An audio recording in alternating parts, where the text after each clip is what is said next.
Shalom from the holy city of Jerusalem. We are now in the month, the Hebrew month of Elul, which the rabbis teach us is a very propitious time to return to God. So I'd like to tell you a story. It'll take a while, 15, 20 minutes, about how I, a very non-religious screenwriter in Hollywood, changed his entire life, came to Israel, learned in yeshiva, and became a filmmaking rabbi. So let's go back a long, long time ago. I grew up in a very assimilated home in Massachusetts. We had Pesach matzahs, but we also had a Christmas tree because my parents didn't want my brother and I to feel different from all of our friends in the Gentile, non-Jewish neighborhood where we lived. I went to what was called the Hebrew school in a Reform congregation, and it was a very, very, very watered down form of Judaism. And I really didn't make any kind of connection. In fact, when it came time for my bar mitzvah, the synagogue, the temple where we would go to pray on the holidays, the temple was under construction. And they made an agreement with a local church that my bar mitzvah would be in the church. And that's sort of like what my life was growing up as a Jew in America. It was like growing up in a church, because America is not a very Jewish place. But at that time, I didn't know about it. I just felt I didn't want to have anything to do with Judaism. And after my bar mitzvah, I didn't. So the years went by, and I enrolled in the New York University Film School because I loved to write and I enjoyed watching movies. And my senior year, I wrote a movie that a director from Czechoslovakia, Ivan Passer, liked very much, and he decided he would make it into a feature film starring Archie Bunker, Carol O'Connor, and Ernest Borgnine, and it became a movie. I was 21 years old at the time, and right after that I wrote a novel that was published by Dell Publishing Company, and my career was starting to skyrocket. So I decided I would go to Hollywood and try my luck at screenwriting. I sold 2 movies, 2 screenplays in a very short time. And I had the American dream life. I had a cool pad near Venice Beach. I had a small, bigger than this, but MG sports car convertible. Every morning I would go to the health club, a big health club, and do gymnastics with all of the beautiful Californian people. Upstairs in the weight room, I was friendly with Arnold Schwarzenegger, who was just starting out on his career. I had the good life, seemingly, but I felt something was missing. I had an anxiety that something is wrong. I thought maybe if I sell a movie for more money, that'll solve the problem. And indeed I did. I wrote a screenplay. I received $1.5 million. It was amazing. So I had money, but I still felt something was missing. So I thought maybe if I had a prettier girlfriend, then I would feel complete and relaxed and at peace with myself. So I changed girlfriends like clothes. It didn't help. I still felt that anxiety.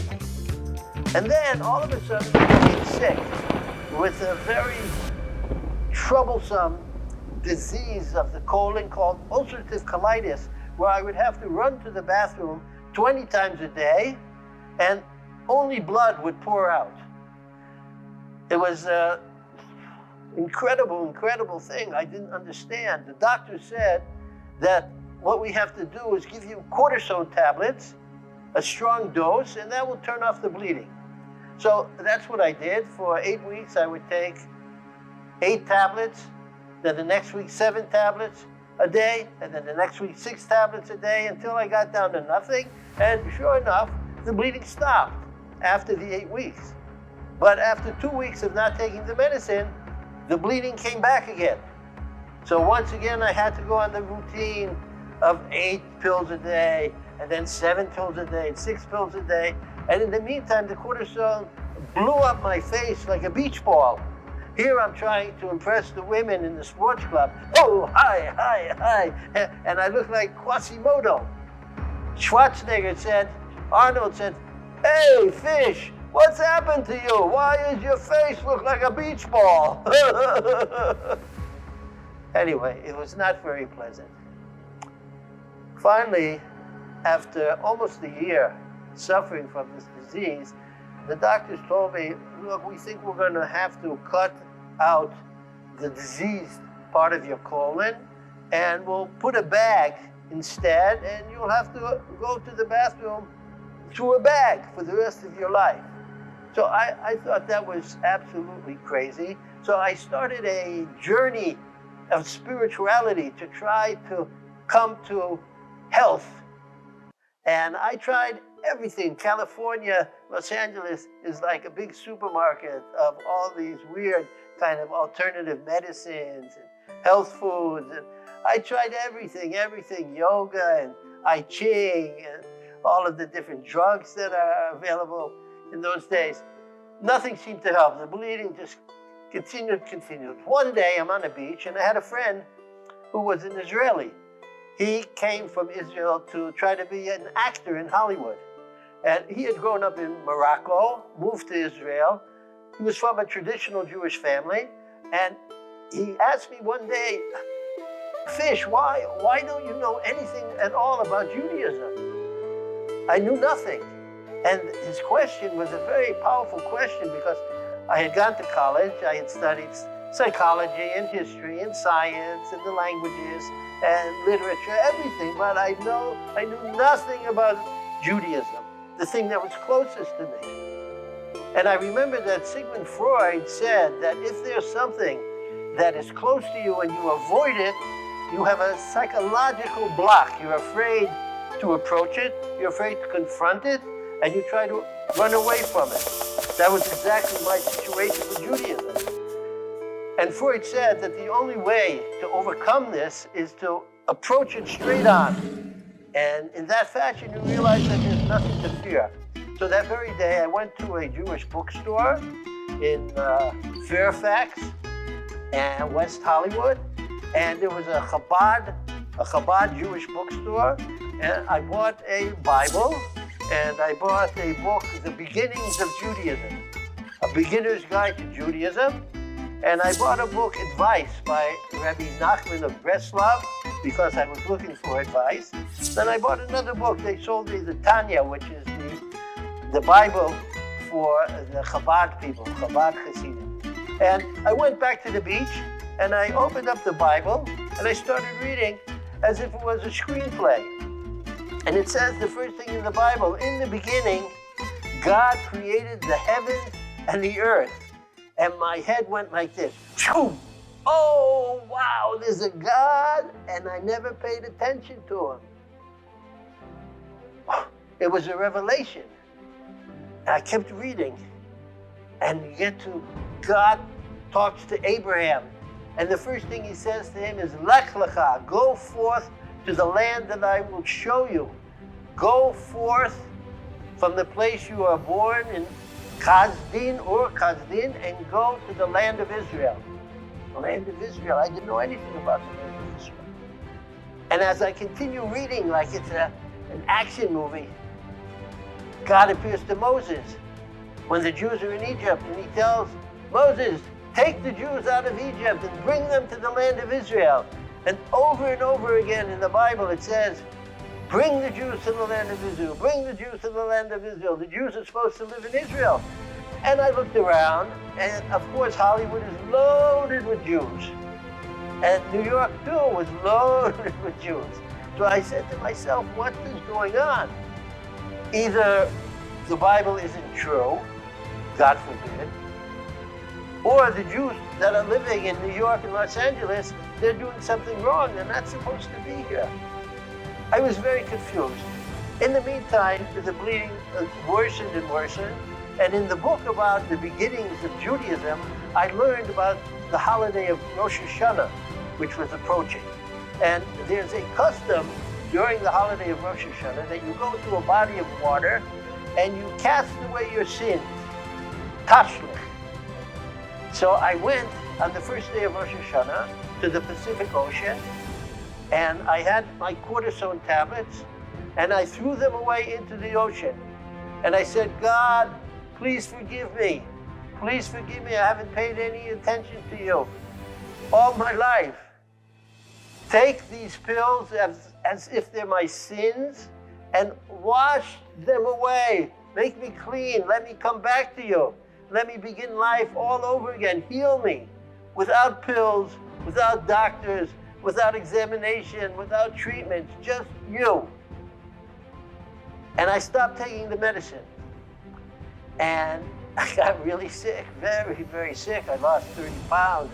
I had to be rushed to the emergency room of the hospital. I lost so much blood. And they gave me the cortisone intravenously.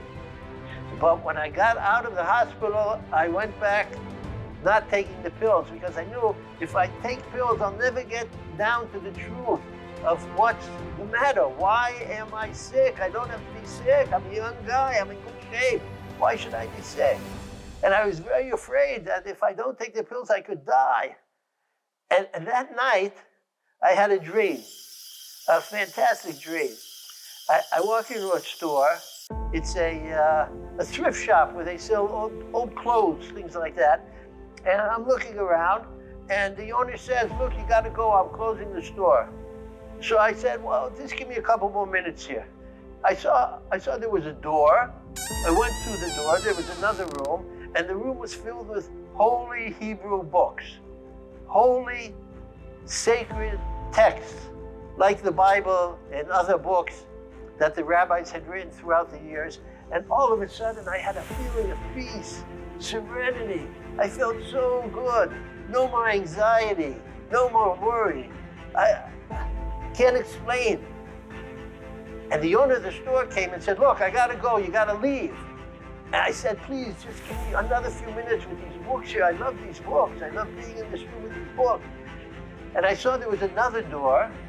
So I walked through that other door, and the room is empty, except on the floor there's a big black box, a giant black box, and it's a tefillin that you wear on the head, on the forehead. And I said, oh, that's what I need that box. And I heard a voice as clear as my voice now speaking to you, a heavenly voice, and the voice says, that's the solution. You have to attach yourself to God. And I woke up, whoa, whoa, whoa. It was so real. It was so real. There was no question. I heard a voice out of heaven. So the very next day, I went to a shul, a Chabad shul, and I asked the Rabbi, can you please put on tefillin for me? I didn't know what it was. He was very happy. And so he put on the tefillin, and he told me to say, Shema Yisrael. So I said it, and for a couple of weeks, I would go back every morning to the shul, put on the tefillin, and I started to feel better, stronger, started to feel healthier. But still, I was bleeding. And I was worried that I was going to damage my colon permanently if I didn't go back on the pills. So I decided that's it. I have to. I can't continue this religious quest. It may be dangerous. So that day, my uncle called, and he asked me, Tzvi, can you take me to the hospital? I need a laser operation, and I won't be able to drive home. I said, sure, no problem. But listen, my aunt, his wife, was a doctor. I said, I'm sick. I need cortisone pills. I don't want to go to my doctor. They do all kinds of examinations. Just have your wife write out a prescription for the cortisone, and I'll start to take it. So he said, no problem, you got it. So I picked him up, I took him to the hospital, he went into the laser treatment room. I stood outside the door of the treatment room, and for 45 minutes straight, I just prayed, please God, heal my uncle. Please God, heal my uncle. Please God, heal my uncle. Like a total nutcase.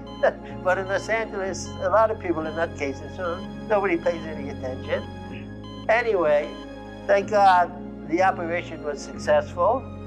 I took him home, and then when I got home, like always, I rushed to the bathroom, and there was absolutely no blood. The bleeding had stopped, totally disappeared. And I knew in that instant that God had done a miracle for me, as if he took his hand and touched my stomach and threw away the disease, just like I had thrown away the cortisone pills into the Pacific Ocean. The bleeding never returned in my life. I didn't have to take any more pills. I didn't have to do any more examinations, treatment, surgery, nothing. Doctors, I told, could never explain it.